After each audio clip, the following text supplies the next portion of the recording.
जब प्रतिभा सिंह पाटिल को ये पता चला कि भाई प्रभुनाथ सिंह आए थे, बिना मिले चले गए, तो उन्होंने राष्ट्रपति भवन से खुद कॉल करा पापा को और बोला कि भाई अब आए और बिना मिले चले गए। तो पापा ने बोला आप हमको समय दिए थे 5 बजे का और आप आए 5:20 में, तब तक हम चले गए थे, यानी कि हम किसी को अपना समय दिए हुए थे। तो जिस तरह से आपके समय का महत्व है वैसे ही मेरे समय का महत्व है। मतलब सरकार द्वारा उनको एनकाउंटर का ये घोषित किया गया कि प्रभुनाथ सिंह को देखते एनकाउंटर कर दो। 95 का चुनाव बहुत महत्वपूर्ण था और चुनाव से पहले एक केस, चुनाव के बाद एक केस, इसी दोनों केस के सिलसिले में वो जेल में बंद है। एक लालमुनी देवी वाला है, उनके बेटे का हरिंदर राय वाला केस है, और एक केस है अशोक सिंह हत्याकांड का। उसके बाद हमारे घर की कुर्की जब्ती निकाली गई और 5000 फोर्स आया था हमारे मसरक में। हमारे घर को चारों तरफ से घेराबंदी की गई थी। सरकार द्वारा स्पेशल एक पटना सिटी एसपी थे RS भट्टी साहब, जो पूर्व अभी DGP से अभी ये हुए हैं, रिटायर हुए हैं, तो वो आए थे हमारे घर पे बुलडोजर के साथ। और बुलडोजर का काम ये था उस समय कि घर के ऊपर चढ़ा के घर को बिल्कुल समतल कर देना है। लेकिन जब उन्होंने बुलडोजर के ड्राइवर को बोला कि घर के ऊपर बुलडोजर चलाना है, तो ड्राइवरों ने हाथ खड़े कर लिए और भाग गए वहां से। उसमें से एक ड्राइवर बोला कि हम मालिक के घर पे बुलडोजर नहीं चला सकत। तो बड़े बड़े हथौड़ा मंगाया गया और हथौड़े के थ्रू हमारे घर के हर एक कोने को तोड़ा गया। क्षत्रिय जो फॉरवर्ड टाइप के लोग थे, जो मेरे पिताजी को समर्थन करते थे, उन्होंने घर के अंदर एंट्री करने से मना कर दिया। चुनाव वो अशोक सिंह से लड़ रहे थे, लेकिन वो चुनाव अशोक सिंह नहीं लड़ रहे थे, वो चुनाव लालू यादव लड़ रहे थे। सारा सरकारी तंत्र को यूज किया गया था पापा के अगेंस्ट में। कहते हैं कि एक दरोगा थे, उन्होंने कहा कि ए प्रभुनाथ बाबू चुनाव के रुआ छोड़ दी और रुआ चल जाई मसरक से बाहर, ना तो सरकार के जो नियत बुझाता वो नियत से रुआ एनकाउंटर कर दियन सन, रुआ के मार दियन सन गोली। पहला व्यापार चीनी का था, चीनी के बाद सीमेंट का व्यापार हुआ, व्यापार शिफ्ट किए। उसके बाद सीमेंट का व्यापार करने के बाद एक अवस्था में पहुंचने के बाद उन्होंने जो व्यापार में पूंजी कमाई थी, वो पूंजी मेरे पिताजी दीनानाथ सिंह को देके, और उसके बाद उन्हें मेरे बड़े पिताजी ने व्यापार से, नौकरी से, इन सारी चीजों से त्याग ले लिया था। और त्याग लेने के बाद वो समाज के प्रति इतना उनका जो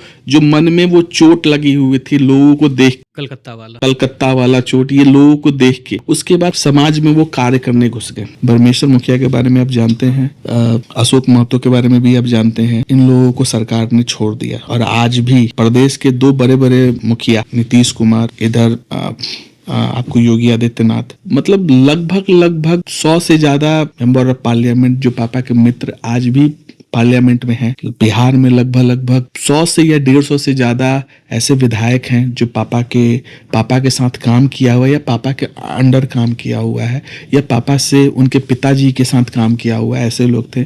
लेकिन बड़ा अफसोस के साथ कहना पड़ रहा है कि इनमें से कोई भी पता नहीं क्यों आज तक आवाज नहीं उठाया कि प्रभुनाथ सिंह को रिहा करो। मतलब या तो अगर वो इतना गलत है तो एक बार केस का पन्ना पलट लिया जाए, उसको ही रिव्यू करके देख लिया जाए। वो लड़का जो एक दिन काम करता था तब रात को खाना खा पाता था, वो सारण का नाथ बन जाता है। वही आदमी प्रधानमंत्री के साथ दोस्ती निभाता है। वही आदमी राष्ट्रपति के दिए हुए समय पर ना पहुंचने से राष्ट्रपति से खफा होकर निकल जाते हैं, और उसके बाद दोबारा राष्ट्रपति उनको बुलावा भेजती हैं और कहती हैं कि आके आप हमसे मिलिए, और राष्ट्रपति 15 मिनट पहले आके बैठ जाती हैं। वो आदमी जिसके लिए लगभग 150 CISF, आर्मी और एयरफोर्स के जवान नौकरी छोड़ देते हैं और आके उसकी सुरक्षा करते हैं। वो आदमी जो लगभग 9 साल से जेल में बंद है, लेकिन पंचायत से लेकर, विधायकी से लेकर और सांसद तक का चुनाव उसके नाम से लड़ा जाता है। वो आदमी जो एक मजदूर हुआ करता था, जो मजदूरी किया करता था, जो मेहनत कश आदमी था, वो व्यापार खड़ा करता है और उसको लोग सारण का नाथ बुलाने लगते हैं। जी हाँ, हम उसी शख्सियत की बात कर रहे हैं जिसको लोग प्रभुनाथ सिंह कहते हैं। अलग अलग लोग अलग अलग मत रखते हैं। कोई उन्हें कातिल कहता है, कोई हत्यारा, तो कोई बाहुबली। लोग 3-3 पीढ़ियों से प्रभुनाथ सिंह से जुड़े हैं और उस जमाने से जुड़े हैं जब सोशल मीडिया नहीं हुआ करता था। एक बात पहुंचाने में सालों लग जाती थी, एक भाषण सालों में लोगों तक पहुंचता था, एक कहा हुआ बात साल भर लगते थे किसी एक आम आदमी तक पहुंचने में। और वैसे समय में पूरे समाज को एक कर देने वाले आदमी का नाम था प्रभुनाथ सिंह। प्रभुनाथ सिंह अभी जेल में बंद हैं, हर बार उनके नाम पर चुनाव होता है, लेकिन आखिर क्यों अभी तक उनके नाम पर चुनाव लड़ने वाले भी, उनके जेल में बंद रहने से भी कोई फर्क उनको नहीं पड़ रहा है? क्यों प्रभुनाथ सिंह को लोग आज भी इतना मानते हैं कि जब आज के तारीख में रैली निकलती है तब 90 साल के बुजुर्ग से लेकर और 22 साल के लड़के तक उस रैली में भाग लेते हैं? हर बार उनका नाम इस्तेमाल होता है। क्या कारण है कि एक 80 साल के व्यक्ति का नाम आज भी चुनाव में लिया जाता है और वो आज के समय में भी इतना महत्वपूर्ण है? हम आज कहानी सुनेंगे सारण के नाथ कहे जाने वाले बाहुबली प्रभुनाथ सिंह की। प्रभुनाथ सिंह की बचपन से लेकर अभी तक की कहानी हमें बताएंगे प्रभुनाथ सिंह के भतीजे अभिषेक कुमार सिंह। बहुत बहुत स्वागत है सर आपका। ऋषभ जी, आप जिस शख्स के बारे में बात कर रहे हैं वो मेरे बड़े पिता हैं और अभी वो फिलहाल में वो जेल में बंद हैं। पिछले 9 साल से वो जेल में बंद हैं और आए दिनों जब भी कोई भी ये आपको राज्य स्तर पे कोई चुनाव होता है या कोई ऐसा महत्वपूर्ण काम होता है राजनीतिक से रिलेटेड, तो उस वक्त मेरे पिताजी का नाम याद किया जाता है। हाँ, ये बात जरूर है कि मुझे उतना जानकारी नहीं है जितना मैं उस आदमी ने जो संघर्ष किए हैं। मैं बस आपको वही बता सकता हूँ जो मैंने उनसे, अपने पिता से, अपने दादा से, अपने दादी से कुछ ऐसी बातें सुनी हैं जो मुझे लगता है कि लोगों के बीच में बोलना उचित रहेगा। मैं वही बात करूंगा। संघर्ष अलग चीज होता है, निस्वार्थ काम करना अलग चीज होता है। एक परिवार को लेके, एक समाज को लेके, वो समाज भी परिवार के तौर पे काम करना एक बहुत बड़ी बात होता है। एक चीज है, आज के जमाने में जब एक भीड़ तैयार करने के लिए, कोई रैली में जब भीड़ ले जाना होता है तब भाड़े पे लोग बुलाए जाते हैं, जबकि सोशल मीडिया का जमाना है। अगर नेता को लोग पसंद करता है, उसके चाहने वाले ज़्यादा हैं, सही में नेता काम किया होता है, तो एक आवाहन पर लोग भीड़ जुटाए चले जाते हैं। उस समय पे सोशल मीडिया नहीं हुआ करता, तब भी लोग प्रभुनाथ सिंह के लिए भीड़ लगाते। अब आज के समय में जब चुनाव हो रहा था, 24 का माने, 19 का माने, या पिछला जो भी पंचायत लेवल तक के चुनाव में प्रभुनाथ सिंह का नाम आता है। हम उनके बचपन से वो कहानी जानना चाहते हैं जो बहुत लोग अभी नहीं जानते हैं। 3 पीढ़ी जुड़ी है, लेकिन अभी भी बहुत लोग ऐसे हैं जिन्होंने प्रभुनाथ सिंह को बचपन से नहीं जाना है। क्या था बचपन, कैसा रहा बचपन उनका? देखिए, बचपन तो गरीबी में ही गुजरा है। अब गरीबान के बेटा थे और मेरे दादाजी टायर चलाते थे और वो टायर से जो पैसा चला के मिलता था दिन भर में, वही हमारा खान पान का एक व्यवस्था था। और कोई हमारे पास उस वक्त बिजनेस नहीं था। उसी वक्त मेरे बड़े पिताजी का जन्म हुआ था और ये बात महज होगी 9 साल 10 साल का। बड़े कम उम्र में उन्होंने जिम्मेवारी ले लिया और जिम्मेवारी भी इस कदर लिया कि आज तक निभा रहे हैं। दादी का ही कहा एक बात याद है कि एक दिन मेरे दादा टायर चला के आए और गोला में टायर चलता था और उस दिन ना गोला में पैसा नहीं मिला उनको, तो वो घर आए और बोले बड़े पिताजी से कि जाके झोला लेके आप किराना दुकान आती हो जा, राशन के दुकान से सामान ले लिया। पापा झोला लेके गए सामान लेने के लिए राशन के दुकान पे। राशन के दुकान ने राशन देने से मना कर दिया। कहना ये था कि भाई अभी पूरा का हिसाब क्लियर नहीं खे भइल, ओकरा के क्लियर कर दो, ओकरा बाद दे हम। उस दिन बड़े पिताजी बहुत फूट फूट के रोते हुए घर है और पिताजी को बताएं अपने कि वो पुराना हिसाब बकाया है, इसलिए वो राशन नहीं दे रहा है। दादी कही थी कि उस वक्त मेरे चाचा केदारनाथ सिंह गोद में हुआ करते थे और उनसे छोटे मदन चाचा और एक बहन भी थी हमारी, है अभी भी है। बड़े पापा और मेरे पिताजी ने एक दिन तक खाना नहीं खाया था। दुख इसी चीज का था कि राशन वाले ने मना कर दिया राशन देने से। हाँ, छोटे भाई को खिलाना जरूरत थी, वो जरूरत पूरा किया उन्होंने। फिर वो बात मेरे बड़े पिताजी के दिल पे लग गई कि अगर यही हालात रहा तब तो भाई कैसे परिवार चलेगा। उस दिन से बड़े पिताजी मेरे दादाजी के साथ काम में लग गए और अच्छा खासा काम किया। हमेशा कुछ ना कुछ मेरे बड़े पिताजी बड़े स्टार्टिंग से ही बड़े मतलब बड़े चंचल तरह के थे और बहुत ज़्यादा सामाजिक थे। उनको लोगों का दुख स्टार्टिंग से ही दिखता था। बहुत ऐसी चीज़ें होती थी, पहले के जमींदार लोग हुआ करते थे, जो बड़े घराने के लोग हुआ करते थे, वो छोटे लोगों को पैसा नहीं देते थे, मारपीट हो जाती थी। ऐसी बहुत सारी छोटी छोटी या बड़ी बड़ी बातें हुआ करती थी। ये सब मेरे पिताजी देखते थे। इन सब चीज़ों को देखते हुए कई बार दादाजी से मतभेद भी हुआ, कि भाई हम बाहर कमाए के चाहते नहीं, हम बाहर कमा के ओकरा बाद हम आएम घरे पैसा लेके। तो दादाजी का क्या मत था कि सब लोग साथ में यहीं रहेंगे? बिल्कुल, उस समय बाहर जाने का, अभी जो हमारे पास फेसबुक, टेलीफोन, ये सब सुविधा है, उस वक्त ये सुविधाएं नहीं थी। अगर कोई चला गया तो या तो पत्र के जरिए पता चलता था वो जीवित है, और नहीं तो कोई आके उसका आस पड़ोस का आदमी कह देगा कि हाँ हम मिलनी है, ओजा काम कर रहा था। ये सब रहता था। उस समय ये नहीं रहता था कि आप दिन प्रतिदिन पता कर लेते थे कि वो कहाँ है, किस हाल में है, क्या वो कर पा रहा है जिस चीज के लिए गया हुआ है। ये ऐसे बहुत लंबा संघर्ष किया है बड़े पिताजी ने। तो बड़े पिताजी दादा के मत के विरुद्ध कलकत्ता गए कमाने के लिए, लेकिन बिहार से बुरा हाल कलकत्ता में था। वहाँ पे और भी बड़े जमींदार हुआ करते थे, और वो जमींदार बहुत बुरी तरह से शोषण करते थे गरीब लोगों, जो मजदूर जाते थे काम करने के। और पहले हमारे बिहार के लोग ज़्यादातर कलकत्ता ही जाते थे काम करने के लिए। पहले के लोग दिल्ली और बॉम्बे नहीं जाते थे, कलकत्ता ही बाकी इंडस्ट्रियल का जगह था, वहाँ पे ही लोग, तरह तरह की इंडस्ट्री थी, वहाँ पे काम करते थे। बाकायदा 2 साल बड़े पिताजी ने कलकत्ता में काम किया। कलकत्ता में काम करने के दौरान बहुत सी ऐसी बातें हुई जो मेरे पिताजी के मन में चोट की तरह लगी। वहाँ के मजदूरों की हालात देख के, किस तरह से बड़े लोग छोटे लोगों को शोषण करते थे, ये देख के उनसे बर्दाश्त नहीं हुआ। फिर वो वापस आए जब, और वापस आने के बाद कोलकाता से, मतलब नौकरी छोड़ के? नौकरी छोड़ के वापस आए। यहाँ आने के बाद उन्होंने फिर से काम करना स्टार्ट करा। तो उन्होंने नौकरी के चक्कर में नहीं रहे, फिर उन्होंने सोचा कि हम कोई बिजनेस करेंगे। यानी कि कोलकाता गए और वहाँ पे लोगों के हालत को देखा उन्होंने, तो नौकरी छोड़ के चले आए, और उस समय उन्होंने सोचा कि अब व्यापार किया जाएगा। और व्यापार करने के लिए उसमें इतने बड़े बड़े व्यापार तो हुआ नहीं करते थे, छोटे छोटे गांव के व्यापार हुआ करते थे, और उस समय बहुत बड़े पैसों की भी बात नहीं हुआ करती थी।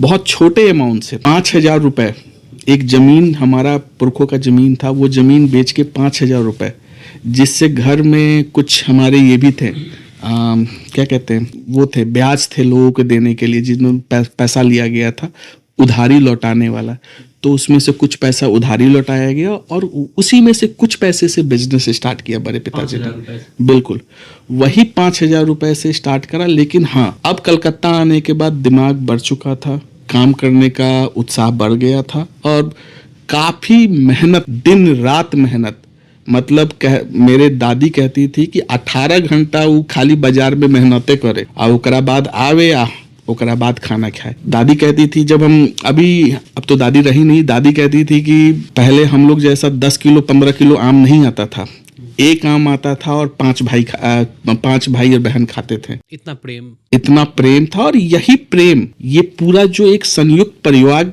आगे बढ़ते बढ़ते आज हम अच्छे मुकाम पे पहुंचे हैं, तो इसका पूरा श्रेय जाता है मेरे पिताजी को, मेरे बड़े पिताजी को, मेरे चाचा को, मेरे छोटे चाचा को।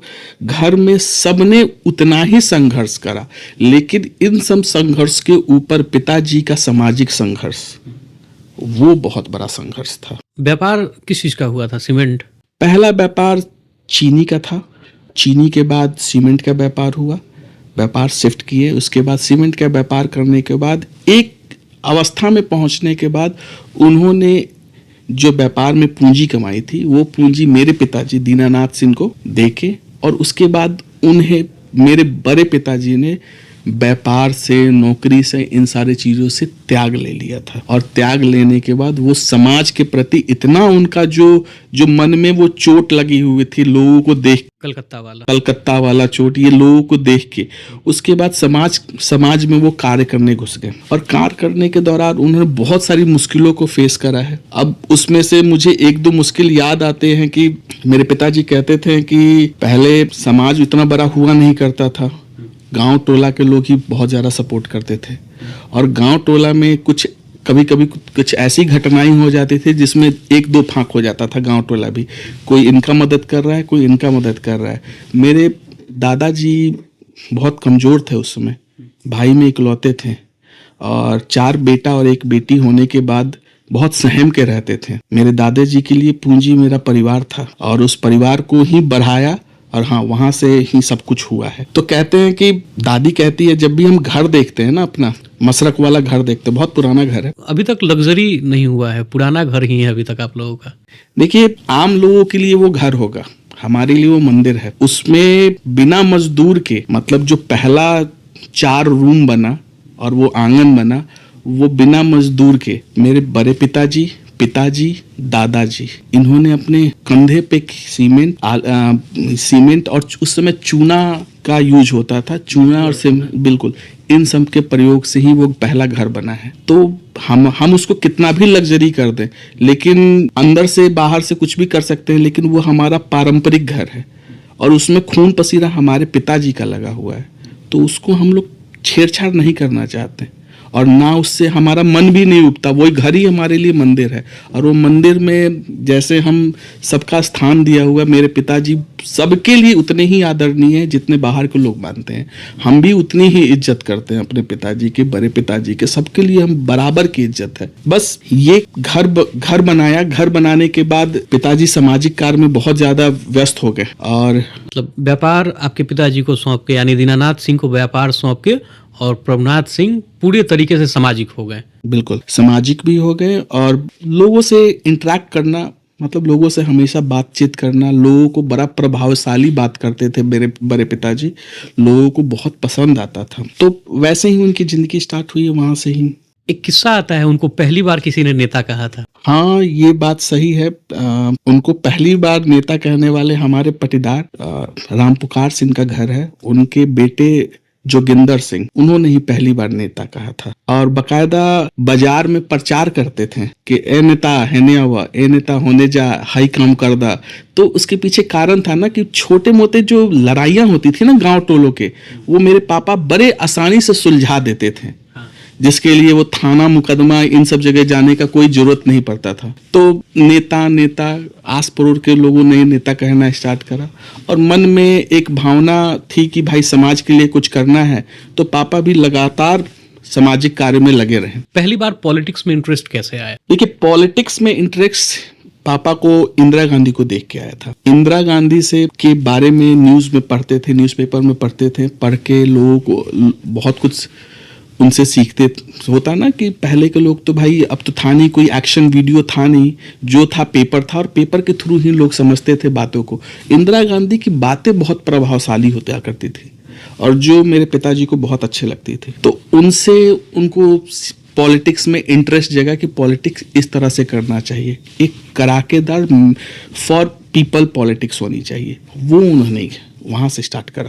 कुछ पता है क्या आपको कि पहली बार उन्होंने इंदिरा गांधी को कब देखा था, कहाँ पे? देखिए, इंदिरा गांधी को तो उन्होंने मेरे हिसाब से बिहार का जो गांधी सेतु पुल बना था ना, उसमें इंदिरा गांधी उस पे आई थी, हाथी में आई थी, तो वही पहली बार पिताजी ने भीड़ में ही देखा था। यही है। ये पॉलिटिक्स में इंटरेस्ट के बाद उन्होंने पहला जो चुनाव है वो कोऑपरेटिव का लड़ा था उन्होंने, उसका किस्सा क्या था कोऑपरेटिव चुनाव का? 1982 में पहला कोऑपरेटिव चुनाव मेरे पिताजी ने लड़ा था और उस समय तापेश्वर बाबू कोऑपरेटिव के इंडिया लेवल नहीं, बहुत सारी कंट्री में भी कोऑपरेटिव के बहुत उच्च पद पे थे। तो पहली बार तापेश्वर बाबू ने मेरे पिताजी को छपरा में कैंडिडेट बनाया कोऑपरेटिव का और तापेश्वर बाबू के बहुत सहयोगी थे ऑल ओवर बिहार, जो जिनको बकायदा का तापेश्वर बाबू ने कहा था कि भाई प्रभुनाथ सिंह का मदद करना है और वो मदद करने के लिए तापेश्वर बाबू बकायदा 2 बार मेरे पिताजी से मिलने भी आए थे। उस समय हीरा लाल राय छपरा के कोऑपरेटिव चुनाव में खड़े थे और इधर से मेरे पिताजी खड़े थे। कोऑपरेटिव चुनाव हुआ, चुनाव के दिन जो मैंने पिताजी के मुंह से सुना है, लगभग बिहार के हर जिले से, पापा कहते हैं क्षेत्रीय समाज जो तापेश्वर बाबू के समर्थक थे, वो पापा के समर्थन में छपरा आए थे और उस समय बकायदा बहुत लोग राजपूत लोग जो थे पगड़ी बांध के, मुरेठा बांध के, जैसे मेरे पापा कहते हैं शिवहर आपको आरा, बक्सर, इन सब जगह से राजपूत बकायदा आए थे छपरा में इसके लिए कोऑपरेटिव का चुनाव ले। वो बहुत बड़ा लेवल का कोऑपरेटिव का चुनाव था और उस चुनाव में मेरे पिताजी को कुछ ऐसी बातें हुई जिसके वजह से उन्होंने कोऑपरेटिव चुनाव का विरोध किया। चुनाव लड़ रहे थे और चुनाव का ही विरोध किया। वो विरोध करने का कारण ये था कि पिताजी को कहीं से पता चला कि हीरा लाल राय ने कुछ हमारे जो समर्थक थे, जो वोटर थे, उनको क्या किया कि आई थिंक ये कर दिया, निष्कासित कर दिया, खारिज कर दिया था, जो डीएम द्वारा करवाया था। तो उनको पता नहीं चला कि इस चुनाव को, उसके बाद भी उनको चुनाव लड़ना था, लेकिन उन्होंने विधानसभा में देखा था विरोध कि बहिष्कार करो चुनाव का, और उन्होंने बहिष्कार कर दिया। तो वहां पे उन्होंने, वो चुनाव हुआ नहीं एक्चुअली, और फिर से हीरालाल ही कोऑपरेटिव के रहेगा चेयरमैन। यानी कोऑपरेटिव का चुनाव का उन्होंने विरोध किया, बहिष्कार किया, उसके बाद चुनाव ही नहीं हुआ। हाँ, चुनाव नहीं हुआ, वो ऑटोमेटिक क्योंकि चुनाव तो होना ही था ना, चुनाव हुआ, जो कैंडिडेट था वो लड़ा ही नहीं, तो फिर से जो दूसरा कैंडिडेट था वो जीत गया, हीरालाल राय जीत गए, जो बकायदा सारण में मेंबर ऑफ पार्लियामेंट भी रहे हैं हीरालाल राय। और उसके बाद दोबारा चुनाव बहुत छोटे छोटे लेवल पे 3-4 चुनाव हुए, वो सारे लड़े, 2-3 चुनाव में जीते भी। उसके बाद 1985 में निर्दलीय इंडिपेंडेंट चुनाव लड़े, और हाँ, ये चुनाव भी बहुत इंटरेस्टिंग था, लाइफ की पहले चुनाव थी, और ये चुनाव को जीतने के लिए पापा ने सब कुछ अपना दांव पे लगाया था। ये भी बता दूं कि मेरे दादाजी उस चुनाव, पापा जो पॉलिटिक्स में इंटरेस्ट दिखा रहे थे ना, उसके खिलाफ थे। दादाजी खिलाफ थे? हाँ, पहले, लेकिन 1985 में नहीं, पहले उनके बहुत खिलाफ थे, क्योंकि वो देखते थे कि भाई बड़े बड़े लोग आ रहे हैं, मारपीट बहुत कुछ, उस समय तो यही बहुत आम था बिहार में, और वो होता था, और दादाजी को डर लगता था, घर का बड़ा बेटा है, डर भी लगता था, तो ऐसी चीजों को लेके वो बहुत ज्यादा खिलाफ हुआ करते थे। लेकिन हाँ, चुनाव जब मेन कोऑपरेटिव का चुनाव हुआ, उसके बाद दादाजी पक्ष में आ गए। बाकायदा दादाजी ने पापा के लिए बहुत प्रचार भी किया था, एज ए प्रचार इन द सेंस, गांव देहात में जा जा के लोगों से वोट मांगा था, अपने बेटे के लिए वोट मांगा था। तो मैंने पापा से बाकायदा पूछा भी था एक बार कि पापा, ओ समय तो हाथ ना यूट्यूब, फेसबुक ये सब रहे ना, केंग और हुआ, लेकिन इतना आदमी को जोड़ नहीं लोगिन। पापा ने मुझे एक बात कही थी कि देखो, जैसे आज के समय में चावल कैसे प्रधानमंत्री द्वारा चावल का वितरण डीलर द्वारा कराया जाता था, उस समय सीमेंट, उसके बाद फर्टिलाइजर, मतलब खाद का, और तीसरा चीनी और किरासन तेल, इसका बिहार में ना स्कार्सिटी हुआ करता था, और ये वितरण ही हुआ करता था। तो ये वितरण कराने के लिए क्या होता था ना कि इसका चोरी, होर्डिंग हुआ करता था, और होर्डिंग करने के पास लोगों के पास ना पहुंच के ये ब्लैक मार्केट में बिक जाता था, काला बाजारी होता। बिल्कुल। मेरे पिताजी ने बताया था कि मसरक के सीमेंट चाइना तक बिकात रहे, मसरक से मैरवा जाता था, और मैरवा से फिर नेपाल, नेपाल से चाइना जाता था, वहां पे 400 रुपए ये पॉकेट बिकता था सीमेंट। तो इसका विरोध किया पिताजी ने, और ये विरोध का इस तरह से विरोध किया कि डीलरों को भाई डरा के, धमका के लोगों का अधिकार दिलाया। उस समय पिताजी के पास कोई पद नहीं था, ना कोई ऐसा मजबूत थे, सामाजिक मजबूत थे, तो वो जो थे, पिताजी ने खुद से ये अपने आप करा, और गए वो जैसे चीनी घर में उस समय बहुत बहुत बड़ा ये एसेट माना जाता था जी। तो क्या हुआ कि एक कहानी याद है मुझे कि एक घर में शादी थी, और चीनी मतलब 5 किलो मिल गया ना तो बहुत बड़ी बात होती थी। एक शादी में 5 किलो चीनी मिलना बहुत बड़ी बात होती थी। उस समय मेरे पिताजी ने अपने सहयोग से उस आदमी को 50 किलो चीनी, मतलब ये 50 किलो चीनी उनके साइकिल के बोरा पे दिया, और वो अपनी बेटी के शादी में लेके गए। तो वो एक होता नहीं है, वो भाई गांव में चिल्लाते गए कि भाई देखा हमारा 50 किलो। लोग भी पूछता था, भाई उस समय ये बहुत बड़ा एसेट हुआ करता था, लोग पूछता था भाई कहाँ से इतना चीनी मिल गई, तो बताएं कि प्रभुनाथ सिंह मिल। तो प्रभुनाथ सिंह का नाम जो फटा, ऐसे ही लोगों का मदद करते गए, और लोग धीरे धीरे जुड़ते गए। कहते थे मेरे कि 1984-85 में ना, चुनाव से पहले हमारे घर पे प्रतिदिन 500 से 1000 लोग आते थे, और ये मदद भी इसी प्रकार होती थी। किसी को सीमेंट चाहिए था, किसी को चीनी चाहिए था, किसी को किरासन तेल चाहिए था, और किसी को खाद खरीद चाहिए था, जो मेरे पिताजी मुहैया कराते थे सुनिश्चित दाम पे, जो सरकार द्वारा सुनिश्चित किया गया था उसी दाम पे। और उस समय इतना लोगों ने कनेक्ट करा, लोगों को समझ में आया कि भाई एक आदमी जिसके पास एक पद नहीं है और वो ये सारे चीजें उपलब्ध करा दे रहा है, तो इसको पद दिया जाए। तो पहला चुनाव में मुझे याद, मतलब जो पिताजी द्वारा, उस समय मेरा जन्म नहीं हुआ था, पिताजी द्वारा जो मुझे बताया गया, पहले चुनाव में कहते हैं कि पापा को ना गरीब लोग, मतलब पापा गरीब नहीं कहते थे, पापा जरूरतमंद लोग, बहुत सारे ऐसे जरूरतमंद लोग थे ना जो पापा को सपोर्ट करते थे, उन्होंने चुनाव के दौरान पापा को खूब सपोर्ट करा। कहते हैं कि मेरे पापा कहते थे कि मुसलमान में 99% लोग हमरा के सपोर्ट करत रहे, इवन राजपूत में भी 30-35% लोग सपोर्ट किया करते थे, लेकिन मुसलमान सबसे ज़्यादा, उसके बाद बहुजन बैकवर्ड लोग बहुत सपोर्ट पापा को किया। और वो चुनाव का जो जीत रहा, पापा को जो टोटल मत आया था 1985 में, वो लगभग 21,000 वोट के लपेट में आया था, जिसमें उन्होंने 4700 वोटों से उनकी जीत हुई थी। पहला निर्दलीय चुनाव 1985 में। उस समय बिहार में लगभग 29 निर्दलीय उम्मीदवार जीते थे, और जिसमें मेरे पिताजी भी थे, बड़े पिताजी भी थे, और शकुनी चौधरी जो भी सम्राट चौधरी के पिताजी, वो उस वक्त वो भी मेरे पिताजी के साथ निर्दलीय चुनाव जीते थे। शकुनी चौधरी उस समय निर्दलीय जीते थे और इधर प्रभुनाथ सिंह जीते थे। जी। तो ऐसे जितने भी निर्दलीय जीते थे उनका एक अलग ही बॉन्डिंग होता था ना, तो उन्होंने अपना एक बॉन्डिंग बनाया था, और बॉन्डिंग बना के फिर लोग विधानसभा में अपनी आवाज़ों को उठाते थे, हर छोटे मोटे मुद्दे को उठाते थे, और एक बॉन्डिंग बना हुआ था। तो राजनीतिक गरियालों में पापा के बहुत सारे ऐसे दोस्त हैं जो बहुत बड़े बड़े मुकाम पे पहुंचे हैं, जिसमें रामनाथ कोविंद जो राष्ट्रपति, और शकुनी चौधरी के भी वर्तमान में उनके बेटे अभी यहाँ के बिहार के उप मुख्यमंत्री हैं, नीतीश कुमार, जॉर्ज साहब, शरद यादव, मतलब बहुत लोग हैं जो पापा के अभी भी प्रेजेंट में पॉलिटिक्स में हैं। बस अभी तो देखिए, अब उसके बाद दूसरा चुनाव 90 एक चीज 85 वाले चुनाव में आप बता रहे हैं, विधानसभा के चुनाव में, कि बहुजन और मुसलमान बहुत ज़्यादा समर्थन देके और तब जिताए थे। आपने कहा कि 30 से 35% राजपूत वोटर थे जिन्होंने निर्दलीय चुनाव लड़ रहे थे तब वोट किया। आज ऐसा उनको प्रोजेक्ट किया जाता है लोगों के सामने कि प्रभुनाथ सिंह सिर्फ राजपूतों के नेता हैं, लेकिन उस समय तो बहुजन लोग 90% साथ दिए थे। आप 99% कह रहे हैं मुसलमानों ने साथ दिया था।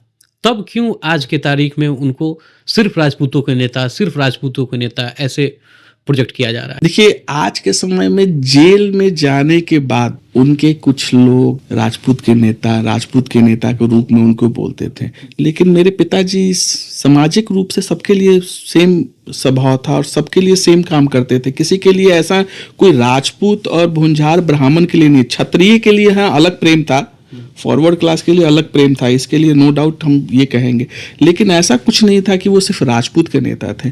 और एक समाज के नेता होने से इतनी संख्या में आप जीत जाओगे चुनाव, ये पॉसिबल है? मैं आपको एक बात बताता हूँ, 1990 में जब चुनाव हुआ था, दूसरा बिहार का चुनाव हुआ था, उसमें पूरे जो मसरक विधानसभा में टोटल जो वोट कास्ट हुआ था वो 97,000 काउंट हुआ था, जिसमें से मेरे पिताजी को 83,000 वोट मिला था, और जो दूसरी पार्टी थी उसको सिर्फ 8,000 वोट मिला था। आप समझ सकते हो कि लोगों का उत्साह, लोगों का प्यार किस लेवल तक था। इससे आपको ये पता चल रहा है कि वो हर समाज, इस तरह से पापा ने समाज के लिए काम किया कि वो हर समाज के लोग पापा के लिए जुड़े रहे। यानी कि जो ये आज के तारीख में ये बात कही जाती है कि सिर्फ राजपूतों के नेता हैं, ये मात्र भटकाने के लिए है, क्योंकि उतना वोट आ जाना सिर्फ एक समाज के लिए पॉसिबल तो है नहीं कि सिर्फ राजपूतों ने वोट किया तब इतने वोट आ जाएं। ये बहुत बड़ी बात है।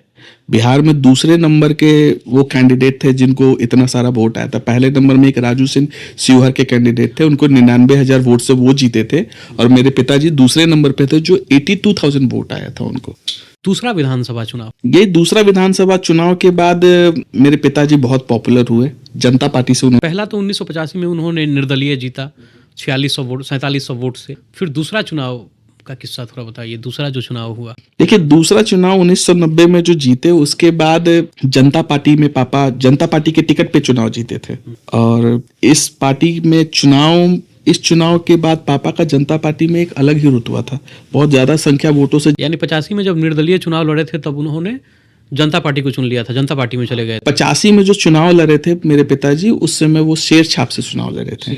हाँ, वो हमारा निर्दलीय चुनाव था। तो हमारे घर पे एक शेर की मूर्ति हुआ करती थी, जो अभी नहीं है, उस समय वो घर में शेर की मूर्ति हुआ करती थी। तो वो 85 का चुनाव था, शेर छाप से निर्दलीय चुनाव उन्होंने लड़ा, जीता, और फिर जनता पार्टी में लड़े। जनता पार्टी से वो चुनाव जीतने के बाद बहुत सारे सामाजिक कार्य किए, 2-3 चुनाव भी हुए उस दौरान। उसी दौरान चंद्रशेखर सिंह 2 जगह से चुनाव जीते थे, बलिया से और महाराजगंज से।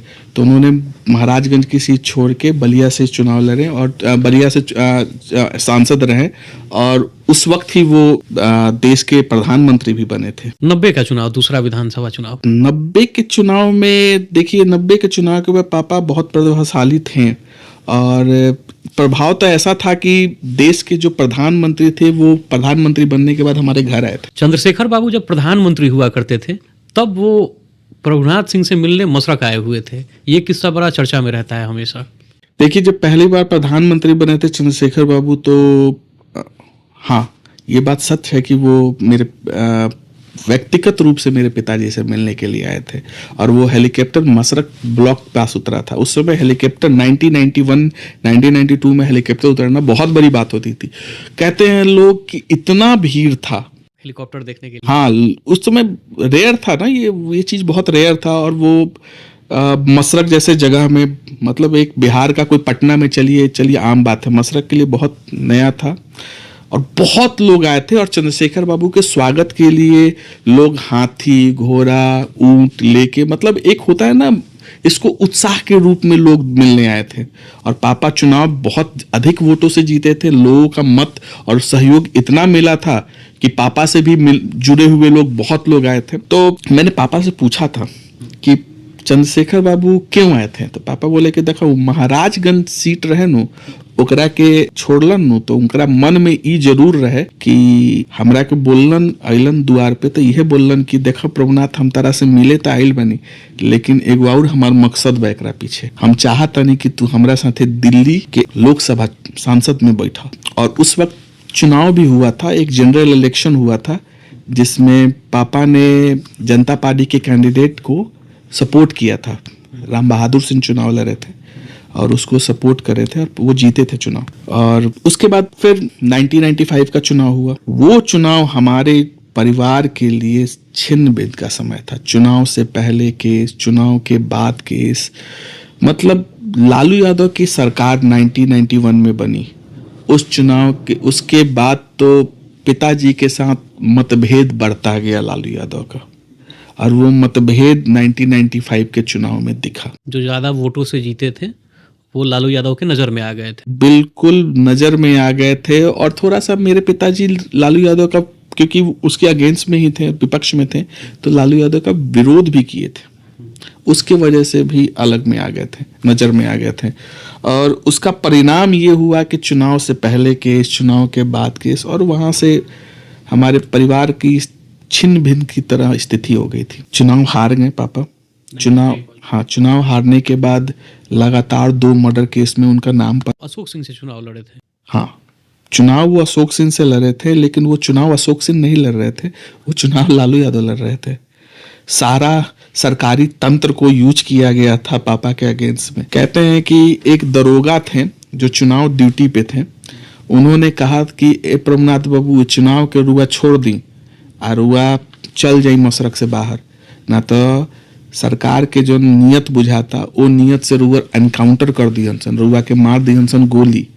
और पापा 1 बजे के लपेट में मशरक विधानसभा से बाहर निकल गए थे चुनाव के दिन। क्योंकि प्रशासन द्वारा इस तरह से एक ही चीज था, उनको खोजना, प्रभुनाथ सिंह को खोजो, मतलब हर जगह एक कैंडिडेट को खोजना, इसलिए वो छोड़ के चले गए थे चुनाव।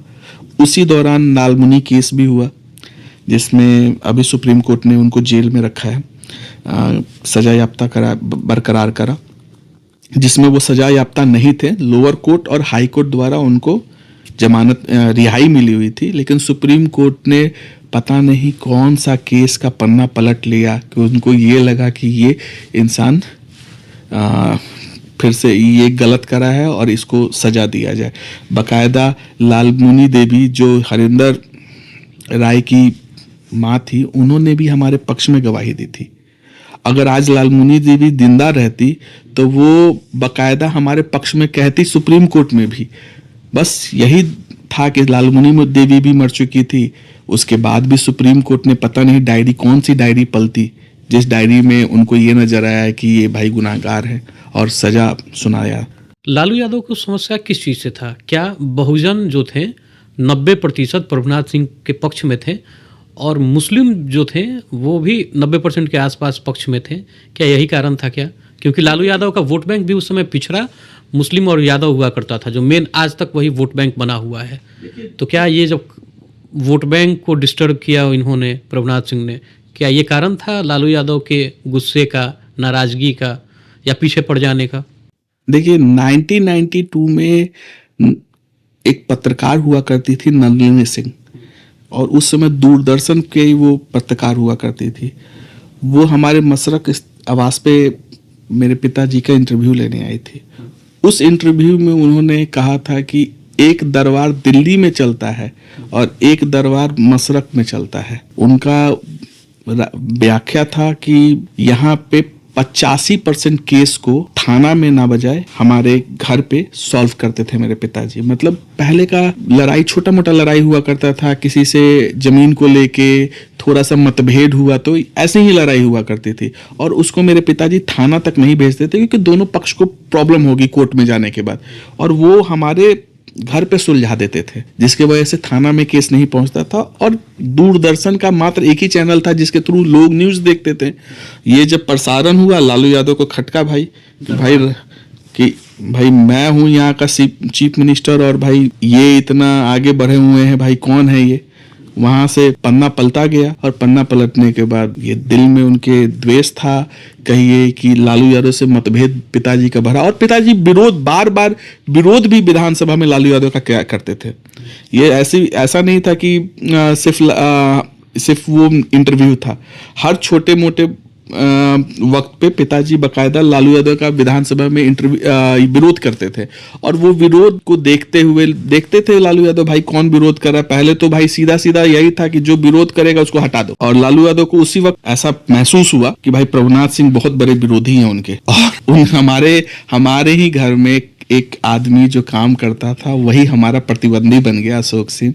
और उसी को अशोक सिंह आपके घर में काम करते थे? ये किस पापा के, मैंने बताया ना, पापा के साथ वो काम करते थे, मतलब पापा की परछाई की तरह घूमा करते थे उनके पीछे, हर छोटे मोटे काम में पापा के साथ रहते थे। ऐसा पता नहीं क्या राजनीतिक षड्यंत्र बना, ये तो मुझे देखिए अच्छे से नहीं पता है, लेकिन इतना जरूर पता है कि ऐसा कोई राजनीतिक षड्यंत्र बना जो षड्यंत्र बताता है कि कुछ मतभेद हुआ, और वो मतभेद से वो हमारे प्रतिद्वंदी हो गए। प्रभुनाथ सिंह जब 1995 में चुनाव हारे, तब एकाएक सरकार का रवैया पूरा बदल गया, कुर्की तक की नौबत आ गई। कैसे हुआ ये सब पूरा कुछ? देखिए 1995 का चुनाव बहुत महत्वपूर्ण चुनाव था। चुनाव हारने के बाद पिताजी पे लगातार 2 केस, एक चुनाव से पहले एक चुनाव के बाद, यही दोनों केस में वो जेल में भी बंद है। और उसके बाद मतलब सरकार द्वारा उनको एनकाउंटर का ये घोषित किया गया कि प्रभुनाथ सिंह को देखते एनकाउंटर कर दो।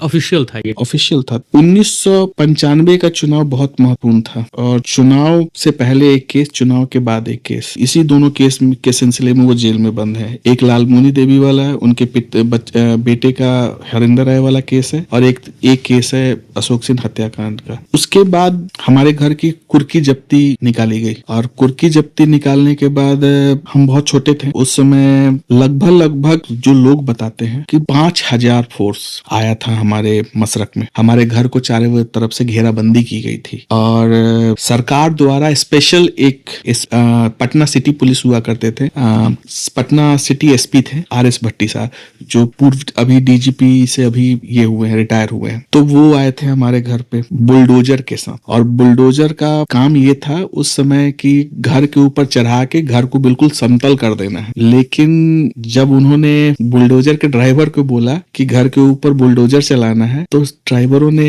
हाथ खड़े कर लिए और भाग गए वहां से। उसमें से एक ड्राइवर बोला कि हम मालिक के घर पे बुलडोजर नहीं चला सकत। जाहिर सी बात है, बुलडोजर छपरा से किसी यहाँ से आया होगा, तो उन्होंने सीधा से बोला कि हम मालिक के घर पे, एक घर से हमारा बहुत पुरान संबंध बा, हम एक घर पे बुलडोजर नहीं चला सकत, और ड्राइवर भाग गए। आनंद फानन में दूसरे बुलडोजर ड्राइवर का तो व्यवस्था हो नहीं सकता था, तो बड़े बड़े हथौड़ा मंगाया गया, और हथौड़े के थ्रू हमारे घर के हर एक कोने को तोड़ा गया। उसमें ये भी कहा जाता था कि जब प्रशासन द्वारा कहा गया कि घर के कोने कोने पे जाके खड़ा हो जाओ, तो एक बड़ी छोटी सी स्टोरी है कि जो जिला बल गई थी उसमें 2 फांक हो गया। मतलब कहते हैं लोग कि क्षत्रिय जो फॉरवर्ड टाइप के लोग थे, जो मेरे पिताजी को समर्थन करते थे, उन्होंने घर के अंदर एंट्री करने से मना कर दिया कि हम घर के अंदर नहीं जाएंगे। घर के अंदर बहुत कम मात्रा में फोर्स गई थी और सारे फोर्स घर के बाहर ही खड़े रहे थे। उनका कहना था, मतलब उनका एक समर्थन था मेरे पिताजी को लेके कि हम अभी प्रभुनाथ सिंह को समर्थन करते हैं। ये जिला बल द्वारा भी था और 2 फांक में बट गई थी जिला दल। ये बहुत बड़ी बात थी कि भाई एक अभियुक्त जिसके लिए पूरा प्रशासन लगा हुआ है और उसमें पुलिस भी 2 फांक में बट गई। आपस में ही विरोध हो गया। तो कुछ जो हमारे समर्थक थे वो घर के अंदर नहीं गए, घर के अंदर वही गए जो हमारे विरोधी थे और घर का कोना कोना तोड़ा गया। उस समय जो 1985 में पिताजी शेर साहब से चुनाव लड़े थे ना, तो हमारे घर के दलान पे एक शेर का मूर्ति बना हुआ था। तो पटना से टेलीफोन आया मसरक थाना में कि उस शेर के तूर द, जन शेर छाप बनल बानू, जन शेर के मूर्ति बनल बा ओकरा के तूर द, आ ओकरा के तूर के तू ले यह थाना जेल में बंद करी है।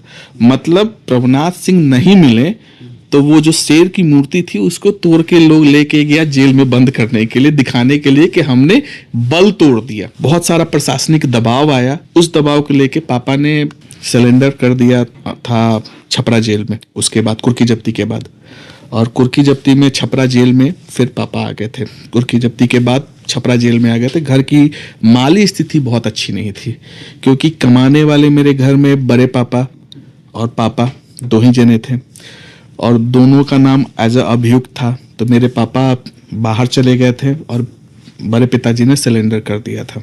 मम्मी बताती हैं कि उस समय क्या हुआ कि बहुत जो हमारे समर्थक, जो हमसे जुड़े हुए लोग थे, उन्होंने अच्छे अच्छे पदों की नौकरी तक छोड़। ये किस्सा बड़ा मशहूर कि फौज के लोगों ने अपनी नौकरी छोड़कर घर की रक्षा के लिए वो ड्यूटी दिया करते थे। 150 के आसपास लोग। बिल्कुल ऐसा था। मतलब लगभग 150 से 200 ऐसे लोग थे जिन्होंने अपनी नौकरी छोड़ दी और हमारे घर में ना 24 आवर अपनी ड्यूटी बांट ली थी। क्योंकि जो परिस्थिति थी सरकार द्वारा, जो सरकार का रवैया था, वो रवैया हमेशा हमारे घर में किसी को भी क्षति पहुंचा सकता था। उसलिए फौज में कुछ लोग थे, कुछ आरपीएफ में थे, कुछ एयरफोर्स में थे, कुछ आर्मी, इन्होंने नौकरी छोड़ दी या 6-6 महीने का इंटरवल का ये लिया, जॉब से स्किप करा क्योंकि हमारे घर में वो ड्यूटी कर रहे थे, हमारा घर का प्रोटेक्शन कर रहे थे। और ये सिलसिला सिर्फ 1-2 दिन का नहीं था, लगभग कहते हैं कि 2 साल तक हमारे घर में ऐसे ही कुछ लोग तो नौकरी छोड़ ही दिए थे और हमारे घर में एज ए प्राइवेट रहते थे। बहुत बड़ी बात थी, ये सम्मान की बात है। हम वैसे लोगों को आज भी धन्यवाद देना चाहेंगे। उनके बच्चे भी आज भी हमारे साथ हैं। आज भी बहुत लोग, एक बीरेंद्र सिंह आरपीएफ में हुआ करते थे, तो उनके बच्चे भी आज हमारे आते हैं घर में। हमारा घर से वैसा ही संबंध है। तो हमारे बुरे वक्त में भी बहुत लोग ऐसे थे जो बहुत साथ दिया। अच्छा, इन किस्सों के बीच में हम लोग एक पॉइंट मैं जोड़ना चाहता हूँ, आपकी माता जी का योगदान। जैसे एक पिताजी के पहले पर्सनल सेक्रेटरी हुआ करते थे, प्रभुनाथ सिंह जी के पर्सनल सेक्रेटरी हुआ करते थे। उन्होंने बताया था मुझे कि माता जी ही अकेले, जो आपकी माता जी थी, वो अकेले खाना बनाती थी और जितना लोग आता था उनको वो खुद से खाना खिलाती थी। चाहे वो 500 लोग क्यों ना आ जाए, बिना खाए कोई नहीं जाता था। और आज भी ये किस्सा बड़ा मशहूर है यहाँ कि सारण के इकलौते आप लोगों का घर है, इकलौता नेता का ऐसा घर है जहाँ पे जाने के बाद बिना खाना खिलाए किसी भी समर्थक को, किसी भी सहयोगी को, किसी भी चाहने वाले को बिना खाना खिलाए नहीं भेजा जाता है। तो ये परंपरा जो पुराना था, कैसे इसको निभाया गया? क्योंकि अभी देखा जाता है कि तुरंत होटल से खाना मंगवा दिया जाता है। नेताओं के घर जाने पे उनके समर्थकों तक को पूछा नहीं जाता है। अब तो पैसे बांट दिए जाते हैं। और उस समय पे माताजी आपकी खाना बनाकर सबको खिलाती थी और आज भी ये परंपरा चलता आ रहा है। क्या था ये सब? देखिए, पापा जब उस समय राजनीति करते थे ना, तो राजनीति में उस समय बहुत से लोग पापा के पीछे पीछे चलते थे और अपना कार बाहर छोड़ के चलना बहुत बड़ी बात होती है। देर रात तक घर में हम लोग न्योता करते थे। सड़कों की माली हाथे ऐसे थी कि भाई यहाँ से छपरा जाने में 3 घंटा लगता था, मसरक से छपरा आने में। तो कभी कभी ना रात के 2 बज जाते थे, 3 बज जाते थे। तो जैसे पापा छपरा से चलते थे ना, तो टेलीफोन कर देते थे घर पे कि हम लोग 25 आदमी बानी सन, खाना बना दो। तो ऐसा बहुत बार हुआ है कि रात को 2 बजे अचानक से 20 लोग 25 लोग आ गए देहात से। तो और रात को देहात में जाने में ना लोग डरते थे, तो हमारे घर पे ही सो जाते थे। तो रात को 2 बजे ही मेरी माँ उस वक्त क्या करती थी, खाना बना के, मतलब खाना परोस के सबको खाना खिला के उसके बाद ही सब सोते थे। तो मतलब ये जरूर है, ये अब बिल्कुल सत्य है कि हमारे घर में ना कोई भूखा नहीं जाता था, जो आता। और मेरे पापा जिम्मेवारी के थ्रू जितने लोग आते थे सबको खाना खिलाया जाता था।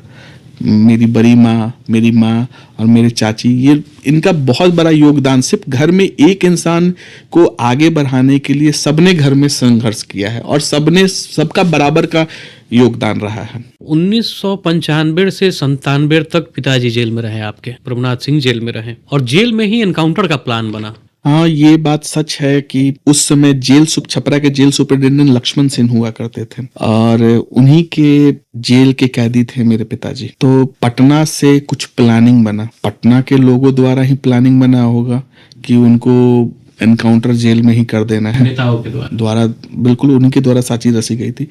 इसमें क्या हुआ कि जेल सुपरिटेंडेंट को, जैसे पापा के लोग हुआ करते थे, उसमें बड़े सचेत हुआ करते थे, डरे रहते थे कि कभी भी कुछ भी हो सकता था। इसलिए हमारे भी कुछ लोग थे, उन्होंने पापा को जाके जेल में बताया कि आपका एनकाउंटर का प्लान बन रहा है, जेल में ही एनकाउंटर करने का। ये बात पापा ने जेल सुपरिटेंडेंट को बताया कि मेरा एनकाउंटर करने का ये लोग प्लान बना रहा है, तो यहाँ पे बहुत सुरक्षा बढ़ा दीजिएगा। तो लक्ष्मण सिंह ने कहा था, मेरे होते होते, मतलब ये बात बहुत बड़ी है कि मेरे होते होते कोई आपका बाल बाका नहीं कर सकता है। और अशोक सिंह हत्याकांड का जो केस था वो पटना में दर्ज हुआ था, गर्दनी बाग में। तो पापा को पटना जाना था कोर्ट में। ये जो बात जो आप एनकाउंटर वाली कह रहे हो ना, ये बात जब पापा को पता चली, जेल सुपरिटेंडेंट को पता चली, उसके कुछ ही दिन बाद पटना से एक डीएसपी आए, बिना किसी वारंट के, बिना किसी नोटिस को इनको ले जाने के लिए, मतलब पटना जेल से, छपरा जेल से पटना ले जाने के लिए। तो सुपरिटेंडेंट साहब ने पूछा कि भाई आपके पास तो कोई भी पत्र नहीं है जिसके थ्रू हम अपने कैदी को छोड़ दें। तो उन्होंने बोला कि नहीं, ऊपर से ऑर्डर आया है। तो सुपरिटेंडेंट साहब ने साफ इनकार कर दिया कि नहीं, बिना ऑर्डर के हम नहीं जा सकते। लेकिन लाजिब बात तो थी ही कि पापा को पटना कोर्ट में हाजिरी देनी थी और हाजिरी देने के दौरान उनको छपरा से पटना जाना था। तो लोगों का भी, जो ऊपर के लोग जो प्लान बनाए हुए थे, यही प्लान बनाए थे कि इनको रास्ते में ही मार देना है। तो 1982 में जो चुनाव पापा से जीते थे, कोऑपरेटिव चुनाव, हीरालाल राय, उस बाद में पापा से उनकी अच्छी मित्रता हो गई थी। तो पापा से मिलने वो जेल में गए, तो पापा ने बताया कि भाई मेरा इस दिन हमको पटना कोर्ट में हाजिरी देना है और मामला बहुत सीरियस है कि मेरा हो सके तो बीच में ही लोग एनकाउंटर करने का कोशिश करेगा। उसी समय वाली कहानी है ह्यूमन शील्ड वाली।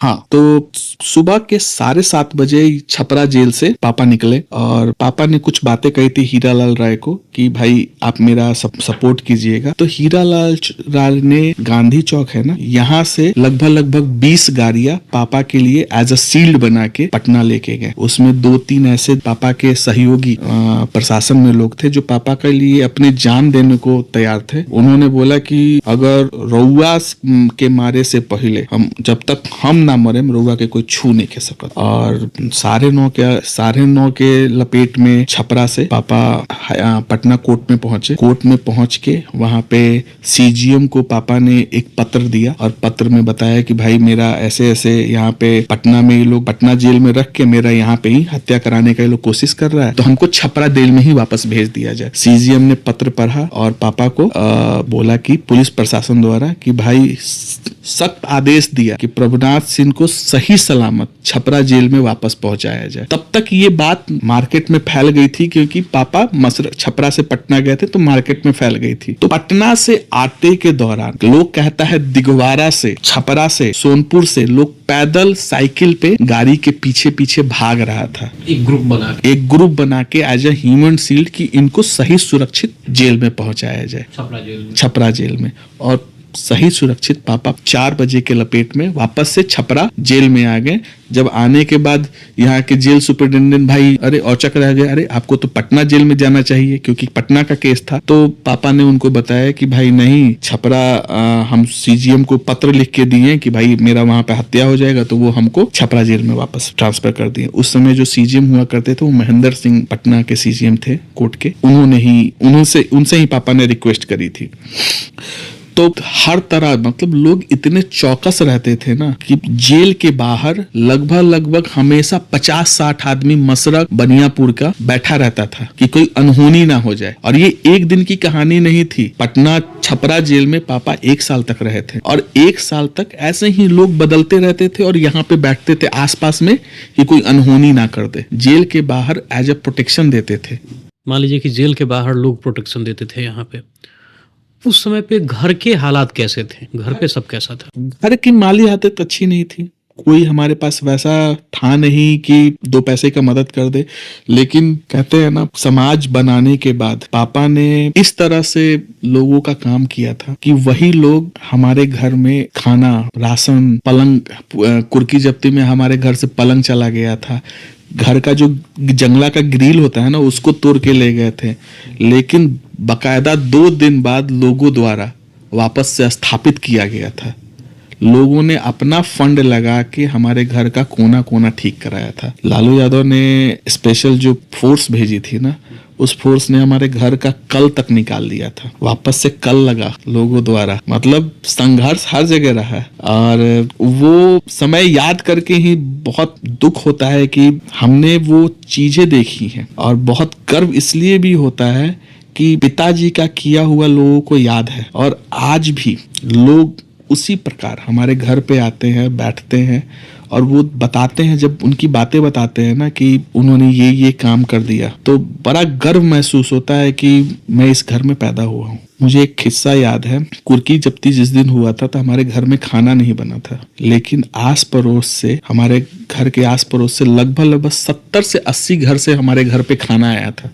इतना खाना आया था कि हमने लोगों को गांव में बांट बांट के ही खिलाना पड़ा। तो ये समाज तो पापा ने कमाया है और ये समाज इस तरह से कमाया है। एक कहानी है, कहानी के दौर पे ही लीजिएगा इसको, कि पहले जब हम न्योता करने जाते थे ना, तो आज के समय वाला सिस्टम नहीं था। अगर कोई प्रभुनाथ सेन का विरोधी है तो उस कार्यकर्ता का भी विरोधी है। अगर प्रभुनाथ सिंह को न्योता दे दिया गया तो प्रभुनाथ सिंह के किसी विरोधी को न्योता नहीं दिया जाता था। 1-2 बार तो ऐसा हुआ है कि पिताजी को न्योता मिला है, इसके वजह से गांव के लोग दुखी हो गए और गांव के लोगों ने उस घर को मतलब बॉयकट कर दिया, भाई वहां पे हम नहीं खाना खाएंगे।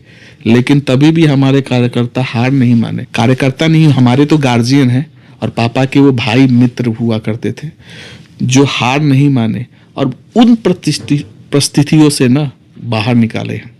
आज की तरह नहीं है कि भाई आज तो कोई भी आजकल तो नेताओं का आपसी रंजिश तो है नहीं ना, उस वक्त आपसी रंजिश हुआ करता था। हमारा विरोधी मतलब हमारा विरोधी, हमारा पक्षधर मतलब हमारा पक्षधर, और हम उसी तरह से काम भी हुआ करता था। एक सवाल, जैसे आप बता रहे थे कि पहले जो पिताजी के साथ वाले लोग थे, अगर उनका भी कोई विरोधी है और उसने प्रभुनाथ सिंह को न्योता दे दिया तो सारे लोग जाते थे, क्योंकि जो लड़ाइयाँ होती थी, नेताओं की रंजिशें होती थी, वो पर्सनल हुआ करती थी और लोग भी उसे अपना मानते थे।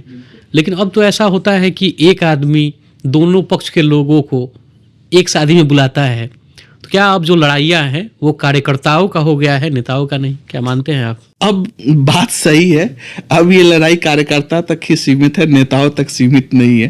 पहले ऐसा नहीं था। पहले के समय में मैं भी उस समय होशो हवास में था, हमने देखा है कि अगर हमें कोई न्योता दे देता था ना, तो हमारे जो दूसरे पक्ष के प्रतिद्वंदी हुआ करते थे तो वो नहीं जाते थे। और हम भी कोई ऐसे नहीं कि 4 लोग चले जाते थे, दमखम के साथ लगभग उनके बारात में जाएंगे तो 100 लोग 150 लोग पापा लेके जाते थे कि उसको लगना चाहिए भाई कि मुझे बुलाया है तो हमने उसके साथ समाज भी लाया है। ऐसा नहीं होता था कि हम 2 लोग जाके न्योता करके आ गए। और पापा के कार्यकाल बड़ा अद्भुत कार्यकाल रहा है।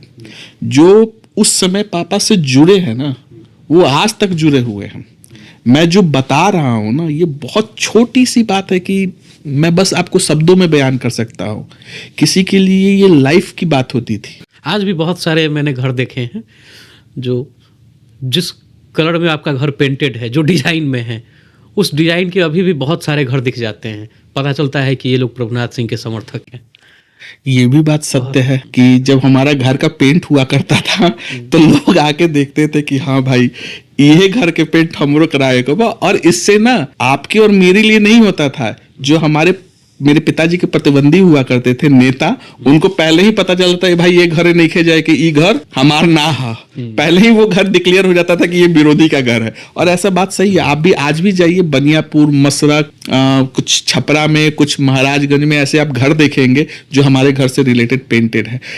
एक बड़ा छोटा सा किस्सा है, एक हमारे घर आया करते थे, उनके घर में शादी थी और उन्होंने, हमारे घर का कलर ना व्हाइट हुआ करता था, तो उन्होंने ना अपने घर का कलर व्हाइट करा लिया। लेकिन मेरे घर में ना मेरी दीदी की शादी हुई ना, तो हमने घर का कलर बदल दिया, ठीक है। और उनके घर में भी उनकी बेटी की शादी थी, ठीक है। वो मेरी दीदी की शादी में आके देखे, अरे ये घरवा के कलर कैसे बदल गए हो? तो कहा गया कि अरे घर के कलर चेंज हो गया। यार हमार पैसा तू खर्चा करवा देला।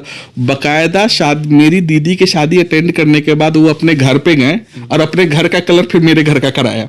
वो पैसा जो उन्होंने अपनी बेटी की शादी में रखा था, उस पैसे को निकाल के उन्होंने वापस से अपने घर का कलर मेरे घर से मैच करवाया। तो वो एक जो अटैचमेंट था ना, वो अटैचमेंट तो अद्भुत था। तो एक सवाल, लोगों के भीतर इतना अटैचमेंट था कि महाराजगंज के लोग, बनियापुर के लोग, हम इसुआपुर में घर देखे हैं, वैसा इसुआपुर के लोग, छपरा में देखे हैं, छपरा के लोग घर का कलर भी बेटी के शादी के पैसे से काट कर और आपके घर के कलर का पेंट करा देते थे, इतना अपना मानते थे।